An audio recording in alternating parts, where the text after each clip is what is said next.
Hi everybody, it's Sandy B. Stitcher here, and I am back for another cross stitch video. Come back in about 10 days this time. I have a lot to show you, and I think you'll enjoy seeing it. I hope so. First of all, I'd like to welcome everybody. I have been so surprised. My subscribers have been going up and up, and I'm really surprised by that. Pleased, but surprised. I'm glad that so many people are enjoying seeing the videos, and I'm glad you're back this time, and hope everybody's doing well. I thought that what I'd do today is to just do a little bit of review about myself, since I have picked up so many subscribers. This is my 4th year of doing Flosstube. My 3-year anniversary was last month, and I forgot about it and never even mentioned it. And probably because I've just had so much going on health-wise in my life and my husband's. But I've been around here for a while, and I started cross-stitching back, well, actually I did a little bit when I was very young. My mother tried to teach me embroidery, but I didn't like embroidery. And then in the early 70s, I picked the cross-stitch back up and started doing it again, and did it for a few years until I was raising kids, and I'd do a little bit here and there, a little kit. Then I was working full-time. I worked in accounting and in purchasing, and I retired in 2015, and that was when I needed a hobby, and I had been doing crochet, and I had been doing a little bit of the cross-stitch, and I decided to concentrate on cross-stitch. And I still do a little crochet, but mainly it's the cross-stitch, and I have been going strong at it ever since. Found out about the internet and the Flosstube and all of that, the online stores, and I haven't looked back since. I am 71 years old. My husband is 72. We both have some health issues. He has Parkinson's disease. He does not have tremors per se. What he has is the muscle rigidity. There are different types of Parkinson's, which we didn't know until after he was diagnosed. He has speech issues. It's very difficult for him to get his words out and to talk sometimes, and it's getting worse.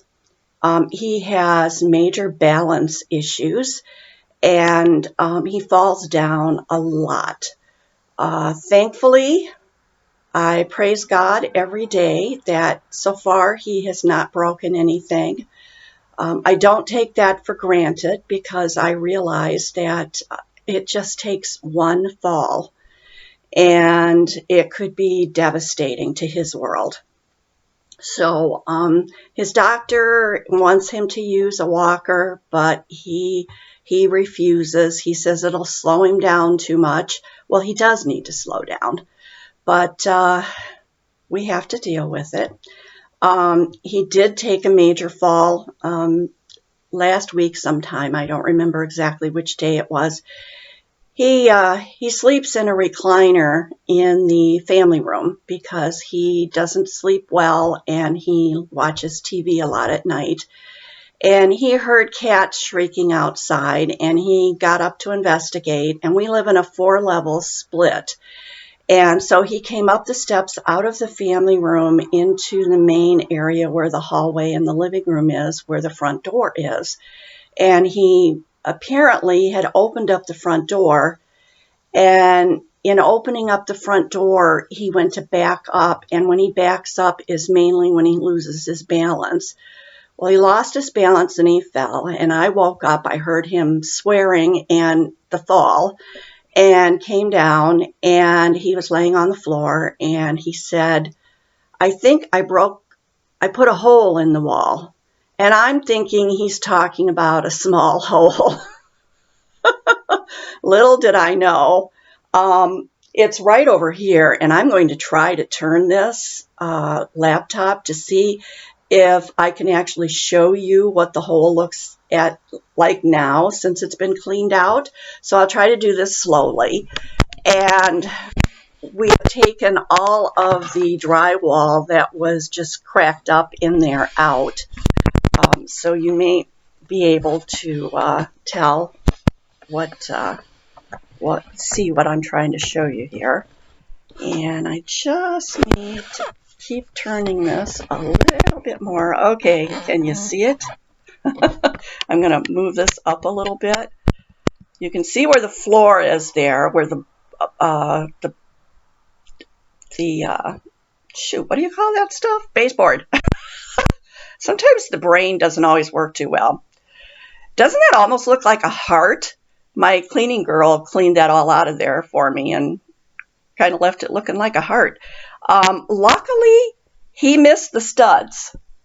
Where he fell was right between, on either side of that hole, over here and over here, just inside there, or where the studs are. So he just missed hitting those. Now, if his head would have hit the studs, I think we would have been either calling 911 that evening, or it would have been a trip to the emergency room, because that would have been bad. But as it was, he just went through the drywall enough to crack the drywall. And he said it didn't hurt, and he was fine. So, you know, I couldn't feel it, so I just have to go by what he said. Okay, so enough of that. And that's his health issues. Mine, I had been in some serious pain for quite a few years, and had all kinds of blood tests, and been suffering from fatigue, and it was getting worse and worse. And the GP sent me to orthopedic doctors, and orthopedic doctors told me it was just arthritis. And basically, I either had to get a shoulder replacement, because this was my worst pain, was in the shoulder.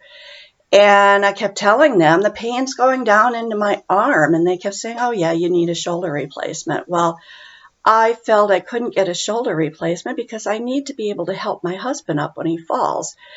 And so I just kept putting it off and trying to live with it, and taking Tylenol and taking ibuprofen, and a lot of times just living with it. And it went on and on and on until it started getting really, really bad, to where I couldn't lift my arms anymore any higher than like this. And I was getting to where I couldn't help my husband get up. There was so many things I couldn't do. And the fatigue was getting worse and worse and worse. So I got a hold of my GP again, and I said, I can't take this anymore. There is something seriously wrong here. It's not just arthritis. And he finally sent me to a rheumatologist. And lo and behold, for all these years, I had an autoimmune disease called polymyalgia rheumatica. And it's treated with prednisone. Prednisone is the only thing that really takes the pain away. And basically what you have to do is to take a high enough dose of prednisone where your pain goes away. And then at that point, you start trying to slowly reduce the prednisone to get to a point where you can keep tapering prednisone, but yet keep the pain at bay. And I had to go as high as 30 milligrams 2 different times, because I got down once to 25 and the pain came back. So I had to go back up and start down again. And I am now at 25, and I have just a slight bit of pain. So I understand, I'm in support groups on Facebook, and I understand that sometimes you might have to work through a little bit of pain for a couple of weeks until your body adjusts to the lower amount of prednisone. So that's where I'm at right now. And in a few weeks, I will try to taper again slowly a little bit and see what happens. I have to keep going back and seeing the rheumatologist, but being pain-free has been, oh, you have no idea. I was in so much pain for so long, and it showed in my videos, I'm sure. And I was having a terrible time with anxiety and depression, which I think all played into the same picture of being ill and not being able to do anything about it. And now I can lift my arms and with a minimum of pain. And, the prednisone has a lot of side effects. And so I still get very tired. I have good days and I have bad days. But it's so freeing to not be in constant debilitating pain. And so I'm hoping that because of where I'm at now, my videos will be so much better than they were before. And I hope not to keep talking about this too much, but I thought I would today just to bring everybody up to speed as to where I'm at. And so a little bit, just a little bit more to let you know, I have 2 children. I have a daughter from my first marriage who is in her mid-40s. Let's see, her birthday is next week, and she will be 46. And she has 3 daughters who are, let's see if I can get this right. My brain with the prednisone doesn't always work really good. Miranda is 23, and Marissa is 19. She'll be 20 in September. And Brianna is 17. She was 17 this past February. So those are my three girls. And then I have a son from my marriage with Bob, and he will be 41 in December. And Bob and I will have been married 42 years in November. So I think that pretty much tells you about me. I don't see my children and grandchildren very much. My son lives in Cleveland, and he is quite busy with his life. He is a single guy. He has a girlfriend. He is a power lifter, so he has muscles way out here, where mine are all disappearing because of the prednisone. He has enough to make up for all of mine. And my daughter lives in Norwalk, Ohio, which is about 20 to 25 minutes away from where I live. But they are all very, very busy working, and so I don't see them very often. And my son and my husband don't get along, and they're not speaking to each other. So consequently, I don't see my son very much. But it is what it is. And I have gotten over it and handling it the best way I can. And I know some of you have sent me messages about some of the issues that you've had in your families too. So I'm not alone there. So now, I think that's everything. I think I caught you up. If there's any questions that you would have about my life or about my stitching, feel free. I always put my email down below, and you can send me an email and ask me any questions you would like. And also, I always put my Instagram down there, and you can check out my Instagram. Lately, I haven't been putting too many pictures on Instagram, but you can always check it out.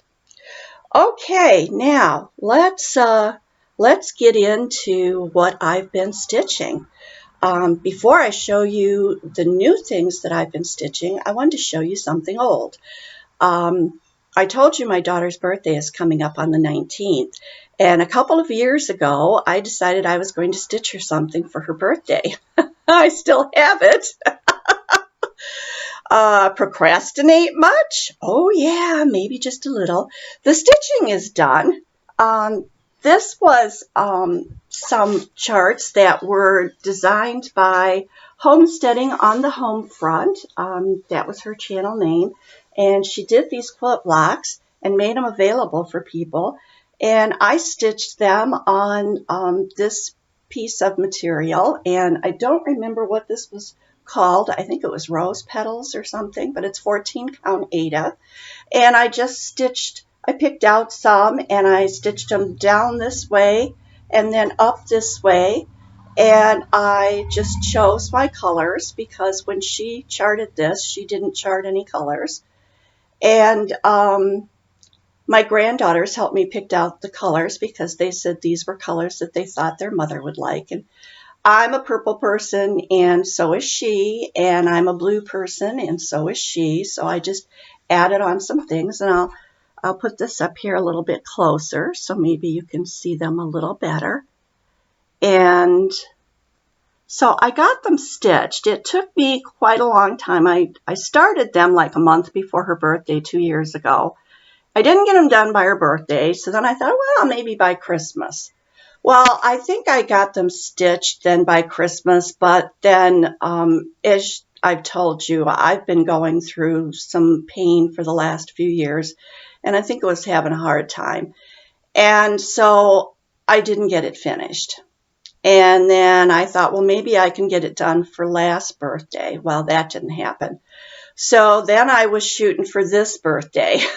Well, today, I don't think I told you at the beginning, I have a really bad habit of forgetting to give you the day and stuff. Today is Sunday, and it is August, what is today?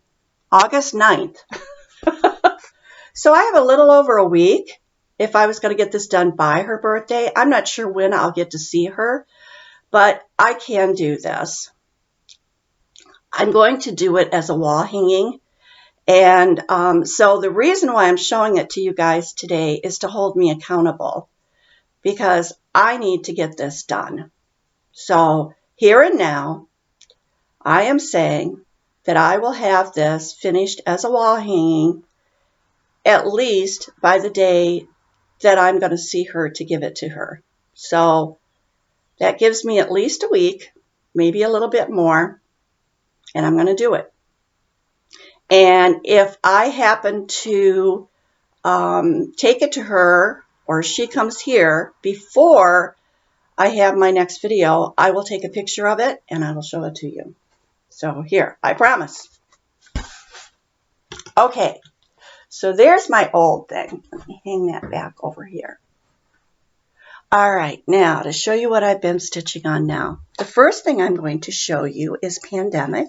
Did a little bit more stitching on that. There we go.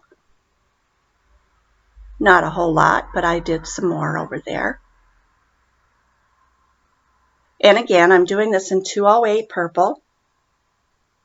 And a wonderful person sent me a message on Messenger and said they wanted to send me some 208. And so I didn't get any mail. Yes, I didn't go out to check the mail yesterday, so I'm not even sure if she sent it yet, but I haven't gotten it yet. But that I thought was just a wonderful, kind thing. And okay, someone else, Lana, I saw your comment that said that you wanted to send me some floss for Shades of Summer. You don't really need to do that, sweetie. I have the money to go and buy floss, and I've got 3 different stores that I can go to between Michael's in Amherst, which is like 15-20 minutes away, the Michael's in Sandusky, the Joann Fabrics in Sandusky, and the Hobby Lobby in Sandusky that are within a half an hour of me. So nobody really needs to give me anything. So, but thank you. The thought was so kind, and I really appreciate the thought. Okay, next, I worked on Glory of Autumn, and this is a Dimensions kit. And this is where I am on that. And this one is going away now. I'll pull this out again when it comes up on the wheel. And there we go. That's where I'm at on that one.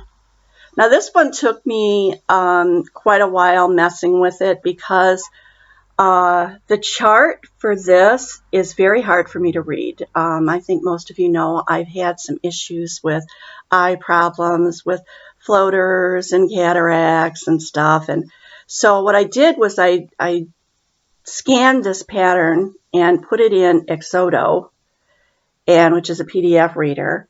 And so then I went in and I had stitched all over the place in here. And then I was trying to fill that all in and mark those stitches off on Exodo, and I got really messed up on it.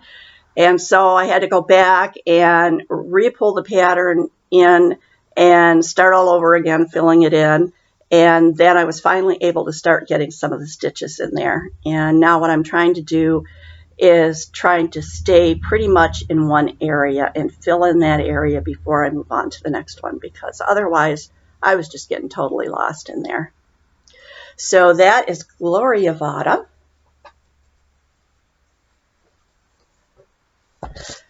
I also had a new start, and my new start was an ornament. And this is going to be, it's called Holly Jolly Peppermint Wreath, I think. And I loaded this into Exodo also. This is from the 2019 Christmas issue of Just Cross Stitch. And this is a design by Luhu. Is it Luhu Designs, I think? I have it. It's in Exodo. I don't have a copy of it out here.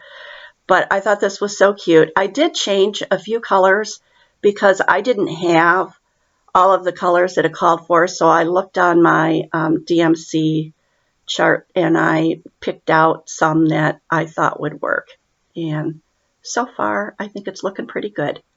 Don't have a whole heck of a lot to do on it yet, but there it is. And then I pulled out my Thomas Kincaid Stepping Stone Cottage. And there's a little glare on there, but there is Thomas Kincaid Stepping Stone Cottage. And this was had been a fairly new start, so I haven't done a whole heck of a lot on this. But everything's got to start somewhere, right? And have I got this up here? No, I'm holding it in the wrong direction. I do that sometimes. There was something I was showing you guys a few weeks ago, and after I looked at it, I thought, oh, I had it sideways. Okay.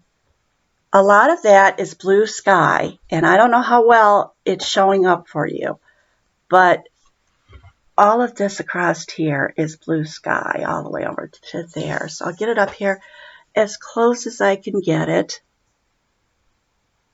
A lot of blue sky up there, so I've been just kind of stitching on that blue sky. So there's that one. And I will be working on this one a few more days before I put it away, as well as this next one I'll be working on, and then you'll see these both the next time. And this is Sweet Land of Liberty.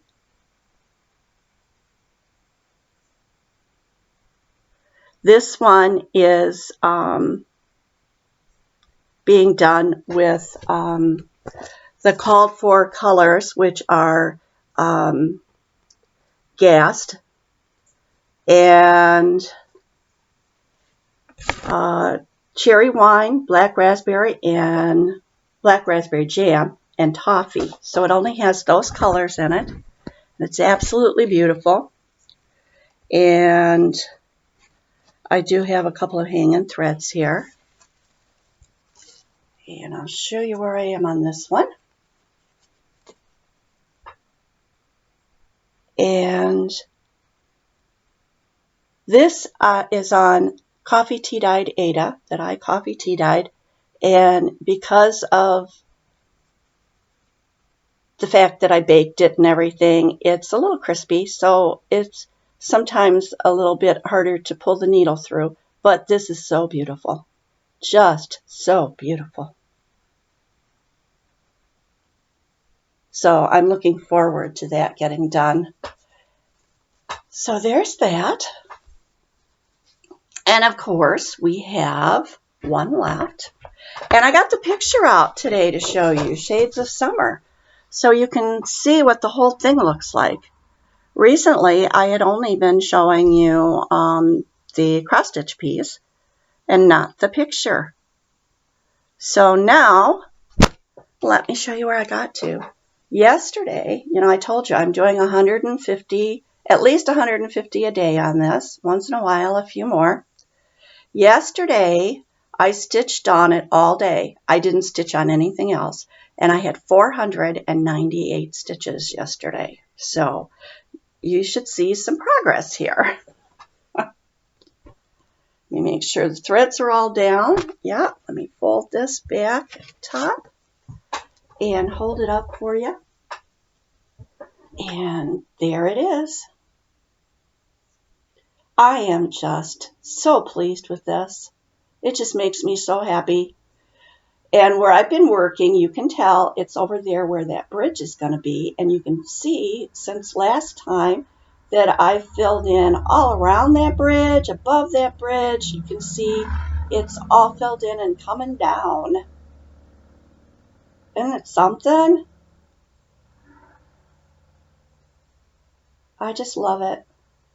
And I am at just about, well, I think I'm just over the 80% mark. That's the one thing that's really great about Pattern Keeper, is that it lets you know what percentage you've stitched and what you've got to go and the number of stitches and all of that. So it's just really, really nice. So now what I'm going to do is I'm going to fold this over a little bit like this, and then I'm going to hold this up here, and you'll be able to see what it is I have to do yet. So you can see that I've got to finish the bridge, then I'm going to have some flowers under there and some water under there. And the flowers, I know, are going to be very confetti heavy, and but the water should be a little bit better, so we'll see. But there it is, and I'm just very, very happy with it. I just love it, and when it's finished, that's going to be wonderful. And I don't know how many of you have seen, I'm going to turn my laptop again because I'm not going to take it down off the wall, but if you can see right up here, there, it's so hard to point when you're doing this. Over there it is. This is a really, really old full coverage that I did back, when I was working. It had to have been probably in the 80s. Yeah, probably in the 80s. And it took me forever. In fact, there were times where I put that thing away and didn't pull it out again for months and months and months. It was so dirty when I finally finished it. Oh my. But that was called Village Harbor. It was a chart from the late 70s, I think. And that is a really beautiful one too. And I can't wait to have Shades of Summer on my wall too. And I think that I've showed you everything. I think I've told you just about everything I need to tell you. And so, other than to say, I'm just so happy that all of you are here and visiting with me. This is my outlet. This is how I get through the days with the way life has been lately. This and the Lord. And if anybody needs a prayer, let me know. I will be glad to pray for you. And I appreciate all of you, if you are praying people, to pray for me and Bob. And just know that we're doing good, and that you just have to get through each day the way that you can. And mine is cross-stitching. Bob's is going outside and puttering around in the barn and doing as much as he possibly can. And I have to go check on him every so often to make sure that he's okay. But that's life. And so I want to send out my love to everybody, my hugs to everybody. And I hope everybody's enjoying your stitching or whatever craft it is that you do, and that you're all well, and that I will see you again maybe in about a week, 10 days. We'll have to wait and see how everything goes. But good luck with everything and take care. Love to all. Bye-bye.